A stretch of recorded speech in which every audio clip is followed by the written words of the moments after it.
Okay, welcome to another Full Throttle Thursday. Appreciate y'all being with me. We're gonna go a little shorter than we normally do tonight because I'm right at the tail end of my cold here, but I am feeling better. I actually sound probably worse than I feel, so that's good. But the first thing that I wanted to talk about was finally, it looks as though President Trump, Vladimir Putin, and Zelensky have now entered into a 30-day ceasefire. Oh, Russia has said that there are certain parameters that have to be met. Obviously, Zelensky wants his territory back. That's not going to happen. He's going to secede that territory. And President Trump comes out, I would say, looking like the winner here because he was finally able to negotiate this. So, my first question, and we're going to kind of start in the order that everyone came in. So, it looks like Carl's going to be first, Glenn second, Gail third, Liam fourth, Julie fifth, Jeff and Pam sixth, and Walter seventh. And then we'll do the reverse when we do for the second part. So, it's going to be for Carl first. But here's the thing. So you got a 30-day ceasefire. That's not a lot of time. So what are they going to do in that 30 days is the important part. Are they going to continue to negotiate? Are they going to continue to work out different ways to keep this peace, continuous? Or after 30 days, is everything going to go to hell in a handbasket and the war is going to continue on? So, Carl, I'm going to ask you to put on your geopolitical thinking cap. And what do you think is going to happen here? Is this going to be a sustainable ceasefire or not? it's hard to say since you got um, Zelensky wanting things and Putin wanting things, and is you never know what if they'll agree on anything. Mhm. So you're not too you're kind of lukewarm on whether or not it's going to last. Yeah, I don't. I'm not. I'm not Okay. sure. All right. Glenn, what about you? What are your thoughts here? I mean, Vladimir Putin has basically said, look, in order for us to end this war, you can never be part of NATO. Now, we know that NATO wants Ukraine to be part of NATO. And of course, Zelensky wants to be part of NATO because then he has the military backing of NATO.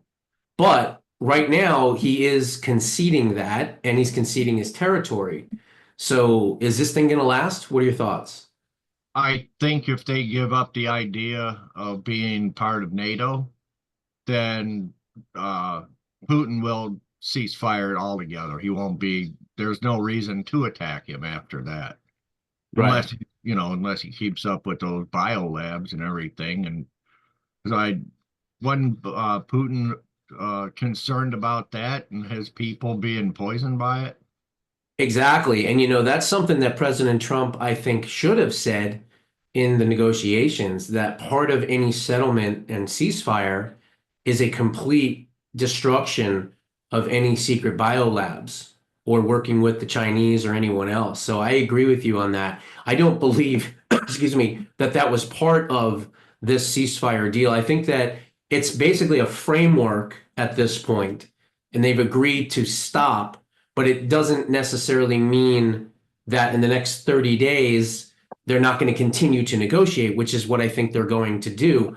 But then again, Zelensky is really the issue here. It's not so much Vladimir Putin, from what I'm understanding here. Gail, what about you? What are your thoughts here on this one? So they want to be part of NATO. Putin has said they can never be part of NATO. He does not want a NATO affiliated country that close to his borders. And Zelensky's going to have to accept that fact. And he's also going to have to accept the fact that he's not going to get his territory back. So, what do you think? Do you think this is going to be long lasting or not? Hard to say. As a pharmacist I worked for when I was young, as Mr. Weber, he said all foreigners are nuts. But that's what he used to say. But well, as President Trump doesn't want him to be in NATO either, so I don't think so. I think he should push for that. I'm surprised that they haven't discussed those biolabs, so I really I am. know. And I think he ought to, because that maybe could scare enough. And the territory that Putin has, is that the more the Russian speaking people that are there than the Well, it was southern Ukraine, right? It was Crimea first in 2014. yeah. And then from there they backed out, but then they came back in. And when they came back in, they're trying. Well, they took a lot of areas around Kiev and places that I Russia. can't even pronounce, basically, but That's not Russia. Kiev in and of itself. And so if they ever captured Kiev, it's over. Like it's over at that point. And I don't think they've done that. I think they've backed away from that. And sadly, we have reinforced Ukraine's ability to be able to stop the Russians from taking over Kiev. So it's been a nasty, horrific war that has been going on for what, almost 3 years now, and close to 1 million people, I think 600,000 or 700,000 people have died. I mean, honestly, it's one of the worst toll wars as far as casualties in history. I mean, it's pretty bad. It's up there. It's not the worst, but it's up there. I mean, it's definitely up there. So crazy stuff. They got to stop this thing. Liam, what are your thoughts on this one? So you got a 30-day ceasefire. They're going to continue to negotiate, but it seems like both sides are pretty dug in. Putin's saying, hell no, you're not joining NATO, and no, you're not getting your territory back. Zelensky is saying, I want my territory back, and I want to join NATO. So it's definitely touch and go here. Old litter box. Well, I'll take two different approaches at this. Okay. Number one, if you poke a bad Russian bear, I don't think he's going to respond too well. But let's say that Ukraine does comply, somehow, or Trump is able to keep him in his place. I would envision that this thing would be sustainable, right? I mean, why not? I mean, Trump wants peace. Putin seems to be willing to work this out, and Ukraine, they just need to keep themselves in line, and hopefully we can just end this horrific thing. Yeah. Well, look, I think you're right. And I think that from this standpoint, the United States now being in the driver's seat between the two countries, I think that the United States, whether they want to admit it or not, they're more on the side of Russia from the standpoint of you can't become part of NATO. We're trying to actually defund ourselves from NATO, right? Or make them pay more and all that. So we're even having our own issues with Europe and with NATO and Brussels and all that. So I think that the alignment is probably a little bit closer to Putin than it is Zelensky, especially after the dust up in the Oval Office. So I don't think he has much bargaining chips because, again, Europe doesn't have the money. France doesn't have the money. Germany doesn't have the money. None of them have the money because a lot of them spent the money to Ukraine already. So they're kind of broke. So they can sable rattle all they want, but in reality, they don't have the financial backing to even support the war. We were the ones that were taking care of 85, 90% of it. And now if we back down and say, sorry, we're not giving you any more money, well, how are they going to get money? Where are they going to get money from? They're going to go to China? I don't think so. I think China is kind of staying out of it. So it's going to be pretty interesting. Julie, what are your thoughts on this one? So Zelensky wants to join NATO. We've said, no, you're not joining NATO. Russia says that is a red line for them. They're not going to allow it to happen. Zelensky says, well, I'll only do a peace deal if you give me back my territories. He's already pretty much understood that he's not getting his territories back. So I think he's just going to be submissioned basically here is my guess. But what are your thoughts? Hit the nail on the head. I don't think Zelensky deserves any of it, nor does he deserve anything clearly from us or from Putin. Putin is right, and so are we. Zelensky needs to jump off that table and fall into a pool, and I hope he drowns. But that's just me. Anyway, I do not like it. I don't like any of it. Putin's got his reasons, and so do we. And now he owes, and he owes big time. Don't go buying your wife a Bugatti. Help your people instead, you freaking jerk. So I'm sorry. No, he's not going to budge either. He's a little snake. And we all know he's a snake. Snake in the grass. He's the only one that deserves a bullet. Not the rest of them, just him. So no. And there's not going to be much budging. It's going to have to take an act. And I'm sure that Trump will push it. He'll push the envelope. And I hope he does. So you think it'll last? No, I don't think the ceasefire will last. Oh, you don't? Nope. Okay. No. All right. Zelensky is too much of a jackass. I do agree from the standpoint that in order to get a peace agreement, Zelensky must be removed from negotiations and from the country. Yes, I absolutely. 100% agree. As soon as he left the Oval Office, I said he's the only impediment to peace, clearly. Yep. You And know that he so- met with the Democrats, don't you, before he met with Yep. Trump and his Yeah. administration? And again, the Democrats should be charged with the Logan Absolutely. Act. They should be charged with the Logan Act They should because be, yeah, they're not heads of exactly. state. So No, they they're can't not. they The can't write-ups, necessarily too. negotiate with foreign leaders. They're not allowed to. A lot of this has got to stop. And the trouble is the Democrats keep interfering with everything Trump's doing, and it's got to stop. Even these justices who are out there pushing their bullshit, excuse my French, Mhm. is not the way it's supposed to be. Yeah. Trump has the ultimate power, and that's the way it should be, and leave it alone. That's absolutely But they right. keep right He on has the pushing it. power through the executive branch to do what he's going to do. I'll go over that, how we're going to stop these radical extremist judges that are interfering. We've got Yes. a new executive order we'll talk about here in a minute. Jeff and Pam, so do we got, okay, so we have Pam. So Pam, what are your thoughts here? Ceasefire, 30 days, continuous negotiations. Is it going to last? Oh, there's Jeff. Well, okay, when did exactly the Ukraine war start again? Goodness. 2 years ago. February of 22? 22, I think. Yeah, so- 2022, somewhere around there. So it's been 3 years and they've had a bottomless, budget. They've had anything the they money wanted, go? all these billions of dollars. And now Americans are taking a cut. Well, we've got Doge going in and ruthlessly, getting rid of all our wasteful spending, and some, people are getting laid off that maybe shouldn't be also. So we're going through a lot of pain in the United States. So I don't think anybody wants to pay for this war anymore, and it'll stop when we quit paying for it. Mhm. Yeah, I agree with that too, but I also think that Zelensky needs to be removed from power 100%. So, Well, Jeff, did you have yeah, anything? he's a gigolo. That's just the only thing the Yeah. only way I would describe him. That's Mhm. right. Well, I think he's a leech, really. Yeah. I think he's a shyster. I think he's a con Parasite. artist, That's a bloodsucker. bloodsucker, Bloodsucker. leech. Yeah, all of those things. They're corrupt, and we've been paying, and they've had 3 years. I mean, if you can't do it in 3 years, it's not going to happen. I mean, I Right. remember Vietnam, and it was horrible, but we won the World War II in 4 years. Mm-hmm. I know. And look how long Vietnam went on. And, we left Vietnam like we left Talibanistan with our tail between our legs. It's ridiculous. That's true. The longer a war goes on, duration, the more likely we'll lose it, or at least it'll be a stalemate or, end in a draw or whatever it might be. So you're right. When we knock them out fast, like in 1990, when we went into Desert Storms and within, 43 days, it was gone. Boom, right? But then what did we do? We made a mistake. We did not remove him from power. We left him in power.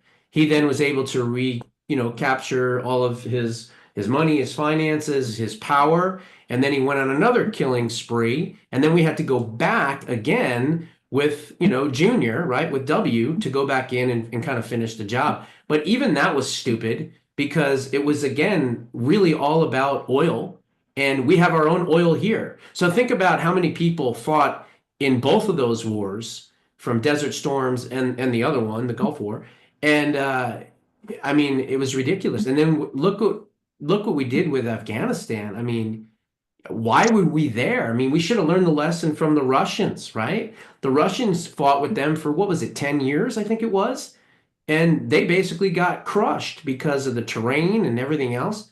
And we thought that we could go back in and do better. Like, it didn't make any sense. So, okay, so who was next on the Walter? So the ceasefire, 30 days. Zelensky wants his territory back. He's not going to get it. He wants to join NATO. That's not going to happen. Putin has basically said, no more talk about joining NATO. I don't want a NATO-sponsored country that close to my borders. So I'll do this ceasefire. However, those are some of my conditions. 30 days, Is this thing going to last, or are they going to go back to fighting?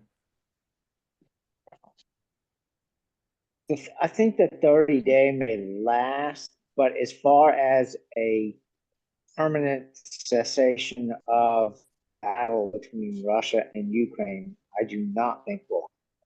And the reason I think that will not happen is because basically the one world government nations so hell-bent on war, because that helps them control nations and control people and control money.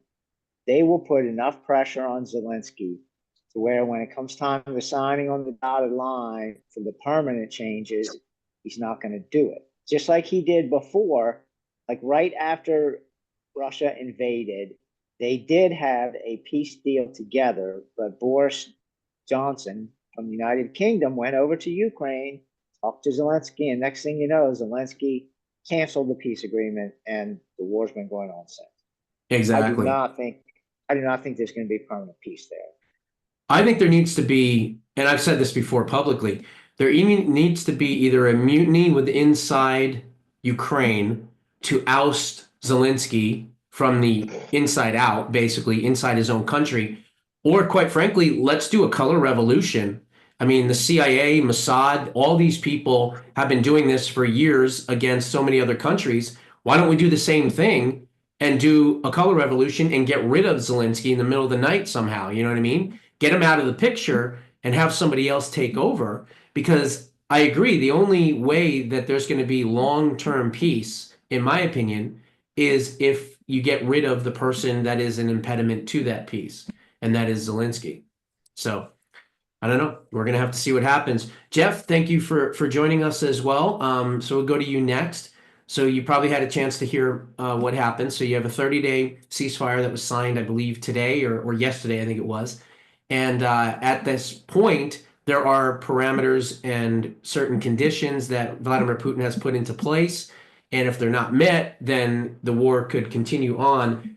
Both Zelensky and Putin both want certain things that probably they're not going to get. And the push to be part of NATO is really what drew Putin to invade Ukraine to begin with. So what are your thoughts here? Do you think this thing's going to last, or is it going to blow up in 30 days or less? I don't think it's going to last. Yeah, just a few thoughts on it. As always with the ceasefire, people like Zelensky are just going to use it to rearm, re-strategize, reposition, and replan. So it's only going to help him. Russia is making big headways at the moment, and they're positioning themselves quite effectively to maximize any gains that they've got. As far as NATO goes, excuse me, NATO, look, they're the reason why this whole thing started. One of the major reasons. NATO, contrary to the agreement that was between Ukraine and Russia before, Russia always insisted, NATO, you keep the hell out of my borders, you stay away. And it's NATO and the EU and Europe that have breached that agreement before, which they never had any intention of. Sound. Bad guys never had any intention of. You got quiet there for a minute. Your sound. Oh, there you go. Okay. I think people like Julie are absolutely correct. Her comments were pretty well spot on. Russia is Zelensky's a creep. Excuse me, he's a con man, he's a grub. This ceasefire is probably not going to last because Zelensky can't help himself.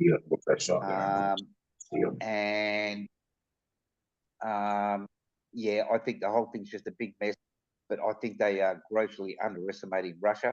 On the other side of it, I don't know if you've heard or not, but we have two major parties in Australia, Labor and Liberal.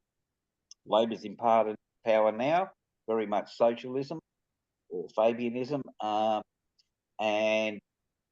but both of those are very pro-Ukraine. Oh my goodness, they're making It's so sick. to support Ukraine now. It's just sick. And It's now happening they're all making over. all sorts of ugly statements against Russia. And Russia has officially told Australia either pull your head in or you're, because Australia wants to send soldiers to the Ukraine, which is absolutely unconstitutional and ridiculous. And Russia has already told Australia officially, you stick your nose in anymore, and you're going to have us. You know, here's the other thing. I think that with the tariffs that President Trump is implementing on Europe, on NATO, forcing them to pay more money, right? All these different things. I think they're going to have to pay more money, number one, which means there's going to be less money to continue the war efforts for Ukraine. So in some respects, the tariffs could help end the war. I think that we're going to find out probably if this ceasefire doesn't work, which I think it actually probably will, but if it doesn't work, then there's going to have to be an end to this thing by June or July, one way or another, whether Russia takes out, Zelensky and Ukraine completely, or, if it's just a complete end to the war in a peaceful way, which is what we would hope it would be. But I think the reality is this, and there ain't no more of this. It ain't. You can't find it at NATO. You can't find it in Europe. You can't find it in the UK. You can't find it in Germany. You can't find it in Italy. You can't find it in France. Why? Because they have spent so much money already giving to Ukraine. That's why. So I think that tariffs, as well, thank you, honey, as well as everything else, is part of the reason why I think it's going to end.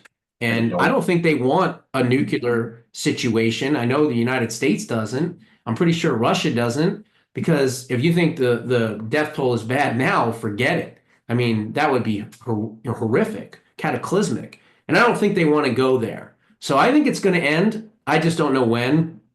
We'll see if this 30-day thing is the actual end to it. But I don't know. I have a feeling it's not going to truly end until Zelensky is gone, because I think he's the impediment to peace in the area, in the region. So we'll see what happens. So let's talk about the next thing. We have had over 160 lawsuits in the first 2 months against President Trump. And again, what he is doing, he is allowed to do. Not only is there legal precedent through the Supreme Court, through that one case with Sean Spicer and Stephen Miller and Joe Biden, who fired Sean Spicer. And because of that, the Supreme Court stepped in and said, no, sorry, Joe can fire whoever he wants. He's the president, sort of, auto pen president.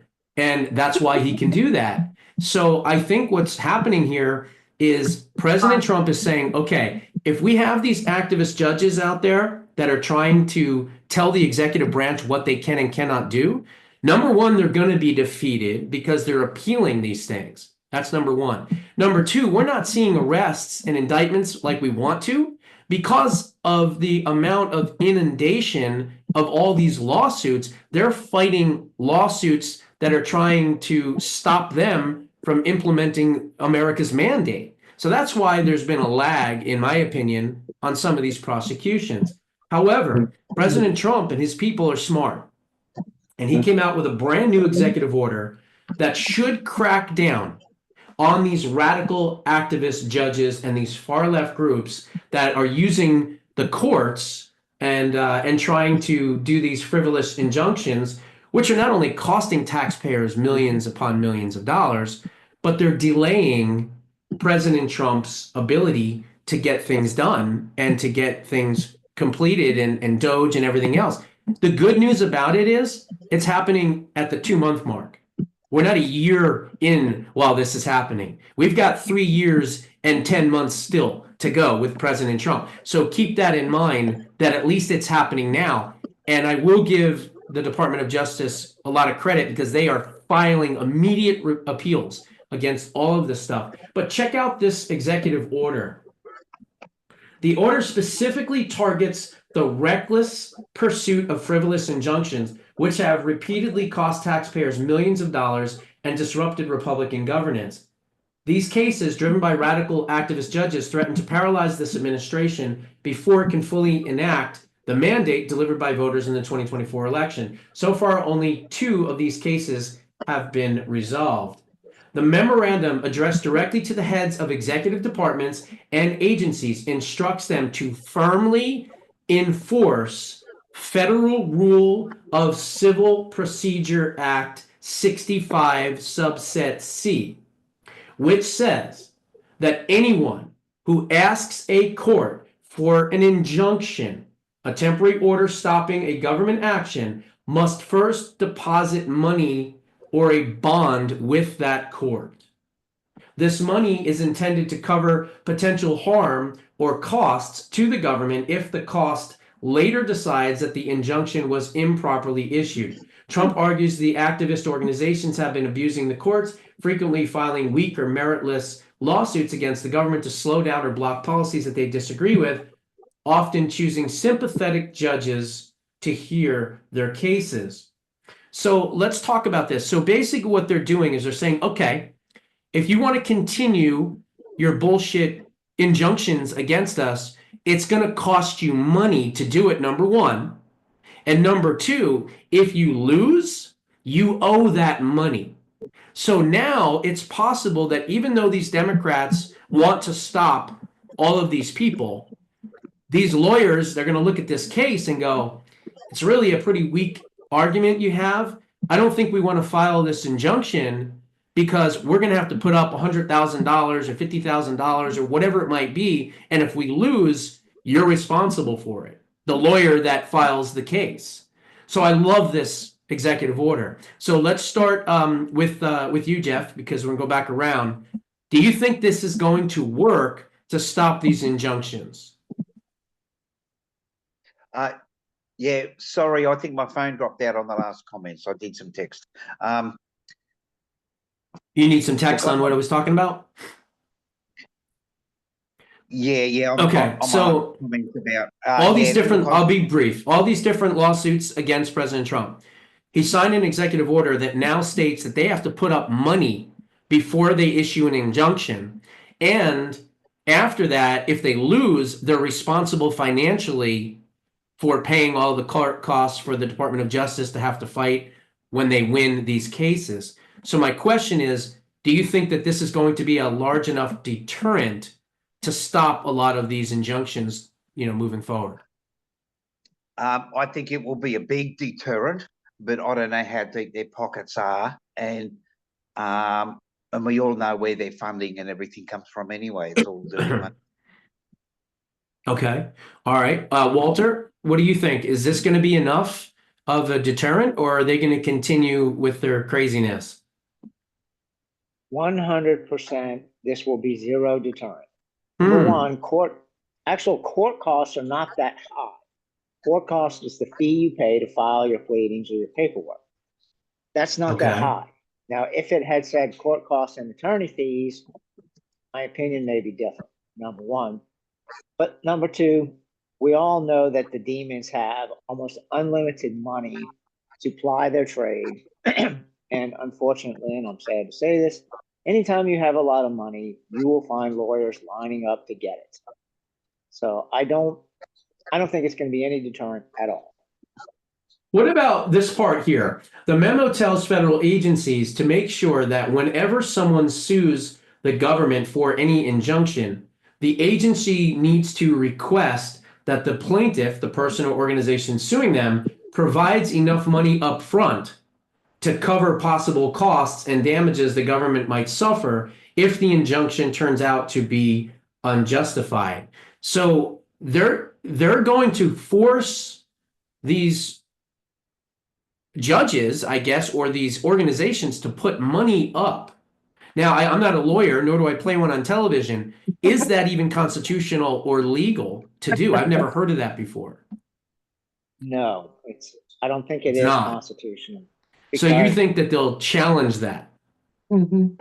Yeah, I don't, at this point in the United States, I know specifically speaking from my state, you can't just file a lawsuit and then say, okay, you have to put up the money right now in case you lose, or you have to pay attorney fees right now, or in case you lose. You can't do that. That's what an appeal bond is for.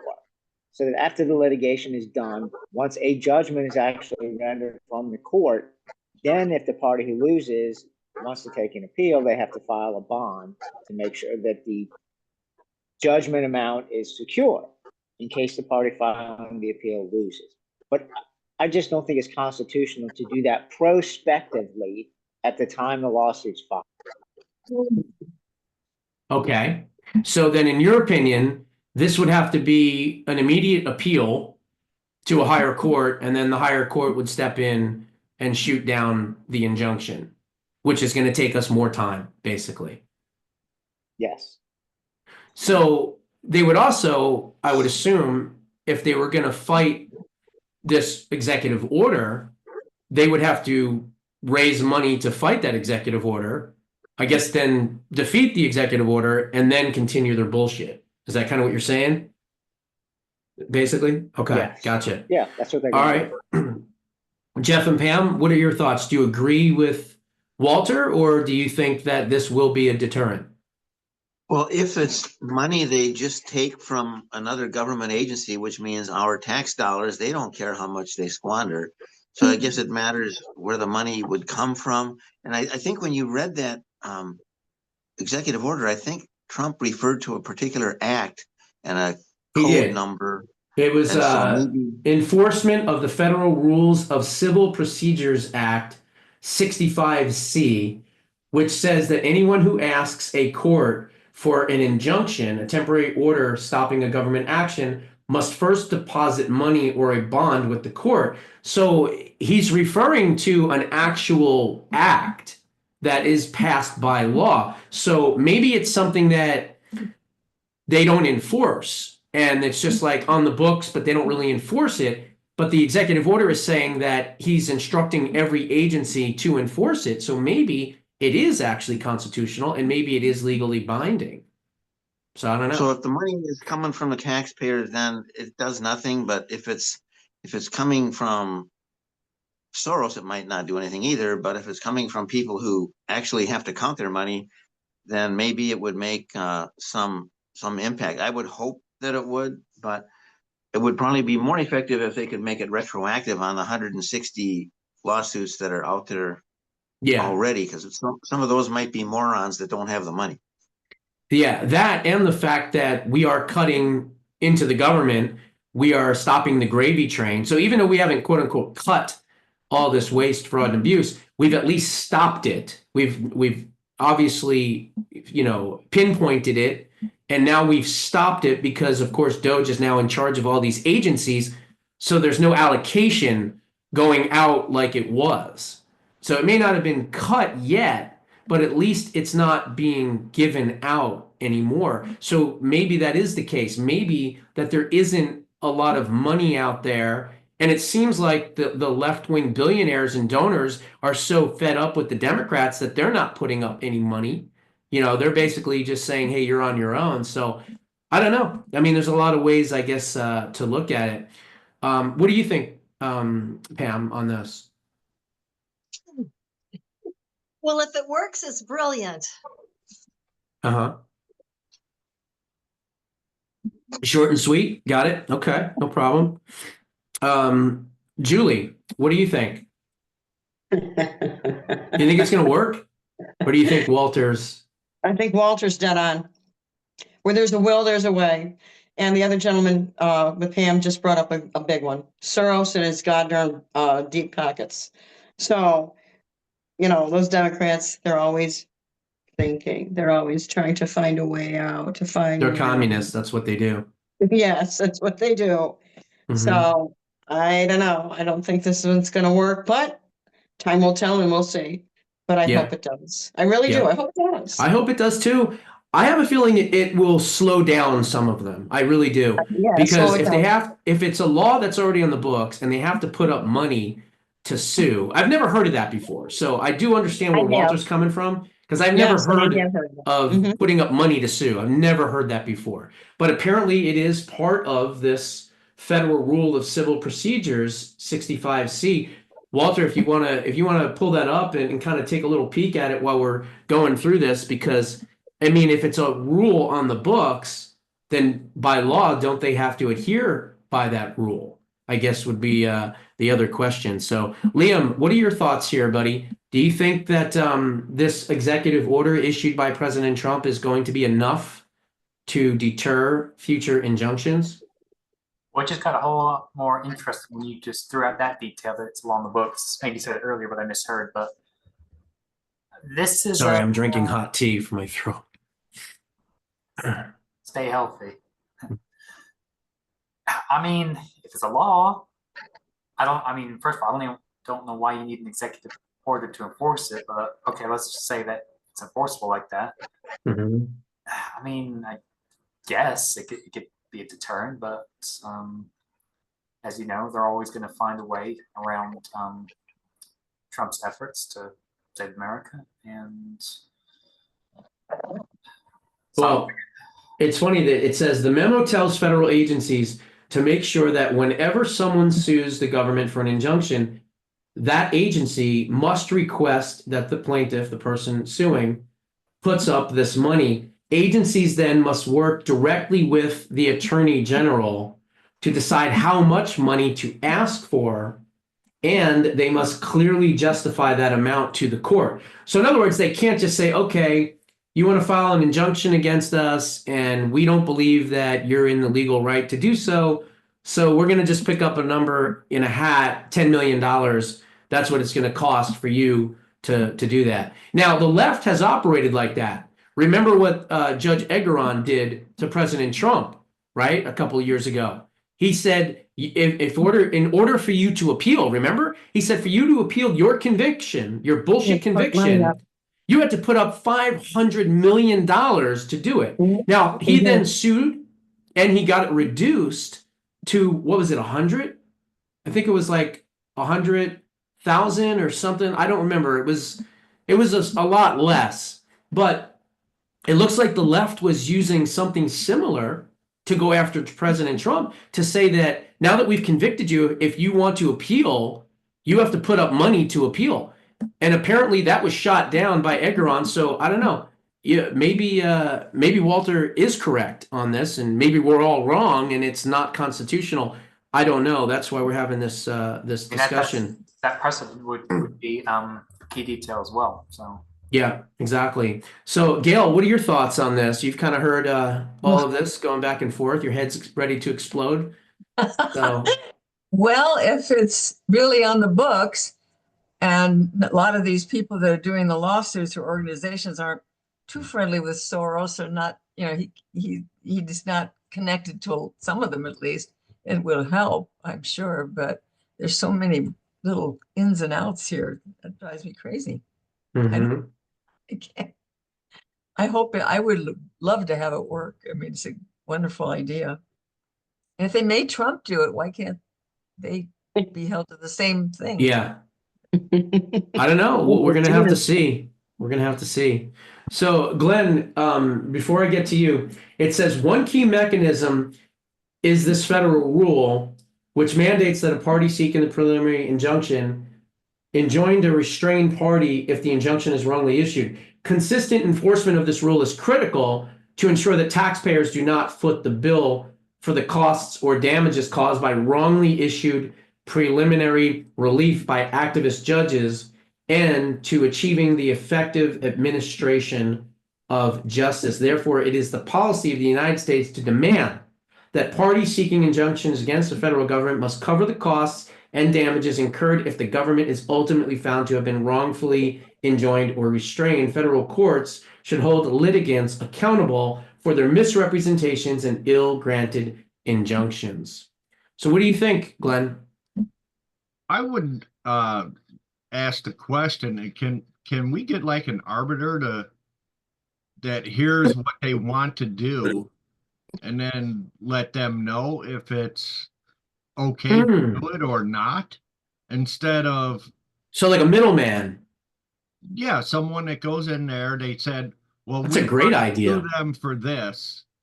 Can we do it? Is it, or is it going to be a frivolous lawsuit? and just piss away taxpayers' money. And then just, okay, no, you're not able to do that. That's actually a really good question and a really good point, because think about it. All of these injunctions that are happening, these people do not have the legal right because they're not correct. They're not in the constitutional, avenue that they're allowed to be able to do this, because the executive branch has certain amount of authority and power. And these activist judges, especially at district court levels, do not have the right to tell the executive branch what they can do, what they can't do, what they can cut, what they can't cut, who they can fire, who they have to hire.